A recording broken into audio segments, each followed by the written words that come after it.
Hemavathi link canal ವಿರುದ್ಧ ಹಲವು ಸಂಘಟನೆಗಳು ಪ್ರತಿಭಟನೆಗೆ ಮುಂದಾದಾಗ ಪೊಲೀಸರು ಬಂಧನ ಮಾಡಿ ಕರೆದುಕೊಂಡು ಹೋದಂತಹ ಘಟನೆ ನಡೆಯಿತು.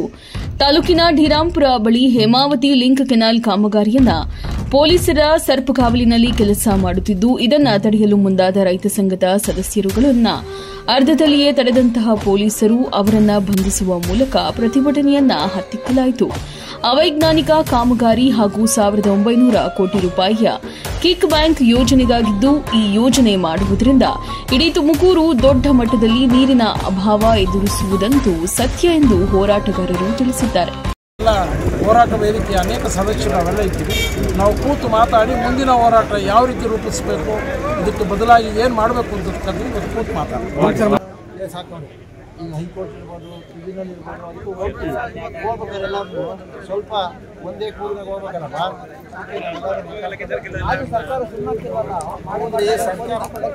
ಸರ್ಕಾರ ಬಿಡ್ತಿಲ್ಲ, ಹೇಳ್ತಿದ್ರಪ್ಪ.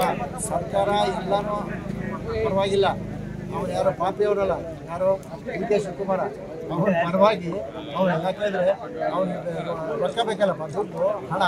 ಈಗ 800 ಚಿಲ್ಲರೆ ಕೋಟಿ 1000 ಚಿಲ್ಲರೆ ಕೋಟಿನ ಅಲ್ಲಿ ಖರ್ಚು ಮಾಡೋದ ಕುಂದೂರು ಖರ್ಚು ಮಾಡಿದರೆ 3 ಕೆರೆ ಪಾಲು ನೀರು ಈಗಾಗಲೇ ಮಾಡರ್ನೈಸೇಷನ್ ಮಾಡೋರೆ ಚಾನಲ್ಲ, ನೀರು ಹೋಗುತ್ತೆ. 2 ಹೋಬ್ಳಿಗೆ ಹೋಗಿಲ್ಲ, ಆ ಹೋಬ್ಳಿಗೆ ಮಾಡಿಬಿಟ್ಟು ಕೆಲಸ ಹೋಗುತ್ತೆ. ಅದ್ರ ಬಗ್ಗೆ ಯಾರು ಮಾತಾಡೋದಿಲ್ಲ.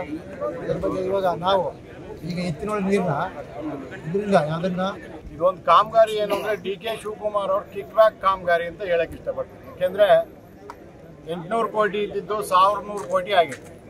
20% ಎಬೋವ್ 300 ಕೋಟಿ ಇವರಿಗೆ ಕಿಕ್ ಬ್ಯಾಕ್. ಒಂದು ಲೋಕಾಯುಕ್ತರಲ್ಲಿ ನಾವು ಸಾರ್ವಜನಿಕವಾಗಿ ಮನವಿ ಮಾಡೋದು ಅಂದರೆ ಸುಮೋಟೋ ಕೇಸ್ ಫೈಲ್ ಮಾಡಬೇಕಾಗ್ತದೆ. ಏನು ವಾಲ್ಮೀಕಿ ಹಗರಣ ಏನಿತ್ತೋ ಇಲ್ಲಿ ಹೇಮಾವತಿ ಎಕ್ಸ್ಪ್ರೆಸ್ ಕೆನಾಲ್ ಹಗರಣನೂ ಇದೆ. ವಿತೌಟ್ ಸಪ್ಲೈ ಆಗದೆ ಇನ್ವಾಯ್ಸ್ ಇಲ್ಲದೆ ಸುಮಾರು 300ರಿಂದ 400 ಕೋಟಿ ಡ್ರಾ ಮಾಡಿದ್ದಾರೆ. ಕಾಮಗಾರಿನೇ ಆಗಿಲ್ಲ, ಪೈಪ್ಗಳೇ ಬಂದಿಲ್ಲ. ಪೈಪ್ ಲಾಬಿಗೆ ಮಣಿದು ಇವರು ಆಲ್ರೆಡಿ ಇನ್ವಾಯ್ಸ್ ಇಲ್ಲದೆ ಬಿಲ್ಗಳು ಮಾಡಿದ್ದಾರೆ.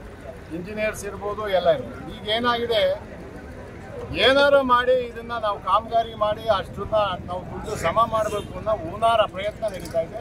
ಹಾಗಾಗಿ ವಾಮ ಮಾರ್ಗದಲ್ಲಿ ಸುಮಾರು 4-5 ಜಾಗದಲ್ಲಿ ನಾವು ತಡೆದಿದ್ದು ಅಕ್ವಿಷನ್ ಆಗಿಲ್ಲ. ರೈತರು ಜಾಗ ದುಡ್ಡು ಕೊಡದೆ ನೀವು ಗಮಾದುಮಿ ಮೇಲೆ ಬರ್ಕೊಳ್ಬೋದು ಅಂತ ತಡೆದಾಗ 4-5 ಜಾಗದಲ್ಲಿ ಕಾಲು ಕಿತ್ತು ವಾಪಸ್ ಹೋಗಿದೆ. ಇವತ್ತು ಮುಜರಾಯಿ ಇಲಾಖೆ ಜಾಗದಲ್ಲಿ ಮಾಡ್ತಾರೆ 800 ಮೀಟ್ರ್ ನಾವು ಪೈಪ್ ಹಾಕ್ಬೇಕು, ಏನಾರ ಮಾಡಿ ಹಾಕ್ಬೇಕು ಅನ್ನೋ ರೀತಿ. ಲೋಕಾಯುಕ್ತರಲ್ಲಿ ನಾವು ಇನ್ನೊಂದು ಸತಿ ಮನವಿ ಮಾಡ್ತೀವಿ. ರೈತರಿಗೆ ಒಕ್ಲೆಪ್ಸೋ ಕೆಲಸ ಮಾಡ್ತಾರೆ, ರೈತರಿಗೆ ಕಿಕ್ಕೆಪ್ಸೋ ಕೆಲಸ ಮಾಡ್ತಾರೆ. ಇವರು ಲಂಚ ಹೊಡೆದು ಬಿಲ್ ಇಲ್ಲದೆ ದುಡ್ಡು ಡ್ರಾ ಮಾಡಿರೋದನ್ನ ಮುಚ್ಚಾಕೋಸ್ಕರ ಈ ಕಾಮಗಾರಿ ಡಿ ಕೆ ಶಿವಕುಮಾರ್ ಅವರು ಪ್ರೆಷರ್ ಹಾಕ್ತಾರೆ. ನಮ್ಮ ಜಿಲ್ಲಾ ರಾಜಕಾರಣಿಗಳು ಯಾರೇ ಆಗಲಿ ಪಕ್ಷಾತೀತವಾಗಿ ಬಳೆ ತೊಟ್ಕೊಳೋ ಕೆಲಸ ಮಾಡಬೇಕು. ಜಿಲ್ಲಾ ಹಿತದೃಷ್ಟಿಯಿಂದ ಜನಗಳ ಪರ ನಿಲ್ಲ ಕೆಲಸ ಮಾಡಬೇಕು. ನಮ್ಮಲ್ಲಿ ಗುಬ್ಬಿ ತಾಲೂಕು ಶಾಸಕಂಗೂ ಒಂದು ಮನವಿ, ನೀನು ಮಂತ್ರಿ ಮಾಡ್ತೀನಿ ಅಂತ ಡಿ ಕೆ ಶಿವಕುಮಾರ್ ಹೇಳಿದ್ರು ನಿಮ್ಮ ಕನಸೋದು. ಡಿ ಕೆ ಶಿವಕುಮಾರ್ ಮುಖ್ಯಮಂತ್ರಿ ಆಗಲಿಲ್ಲ, ನೀನು ಮಂತ್ರಿ ಆಗಲಿಲ್ಲ. ತಾಲೂಕು ಜನ ಹಿತ ಕಾಪಾಡಬೇಕು, ತಾಲೂಕು ಜನ ಹಿತನ ಅಡ ಇಟ್ಟು ನೀನು ಅಧಿಕಾರ ವಹಿಸೋದಲ್ಲ ಅಂತ ಹೇಳಕ್ಕೆ ಇಷ್ಟಪಡ್ತೀನಿ. ಮತ್ತು ಎಲ್ಲ ಶಾಸಕರು ಕೂಡ ಪಕ್ಷಾತೀತವಾಗಿ ಬಂದು ಈ ಹೋರಾಟಕ್ಕೆ ಕೊಡಬೇಕು, ಜಿಲ್ಲಾ ಹಿತಾಸಕ್ತಿ ಕಾಪಾಡಬೇಕು. ಇವತ್ತು ಪೊಲೀಸ್ನವ್ರು ನಮ್ಮನ್ನು ತಡೆದು ಕಾಮಗಾರಿ ಆಗೋ ಜಾಗಕ್ಕೆ ಬಿಡ್ತಾ ಇಲ್ಲ, ತಡೆದು ಹತ್ತಿಕ್ಕ ಕೆಲಸ ಮಾಡ್ತಾ ಇದ್ದಾರೆ. ಮುಂದೆ ಇವತ್ತು 200-300 ಜನ ಇದ್ರು, ನಾಳೆ 1000 ಜನ ಆಗ್ತಾರೆ. ಇದು ಗ್ಯಾರಂಟಿ ಉಗ್ರ ಸ್ವರೂಪಕ್ಕೆ ತಡೀತೈತೆ. ಎಲ್ಲ ಹೈವೇಗಳ್ನು ನಾವು ತೀರ್ಮಾನ ಮಾಡಿ ರೈತ ಒಕ್ಕೂಟ ಎಲ್ಲರೂ ಸೇರಿ ಹೈವೇಗಳು ತಡಿತೀವಿ. ಮುಂದೆ ಉಗ್ರ ಸ್ವರೂಪಕ್ಕೆ ತಿರುಗುತ್ತೆ. ಯಾವುದೇ ಕಾರಣಕ್ಕೂ ಆಗಕ್ಕೆ ಬಿಡಲ್ಲ. ಮಾಡೋದಾದರೆ ಏನು ಕೆನಾಲ್ ಥ್ರೂ ಹೋಗಲಿ, ಕುಣಗಲ್ಲಿಂದ 40 ಕಿಲೋಮೀಟರ್ ಕೆಲಸನೇ ಆಗಿಲ್ಲ.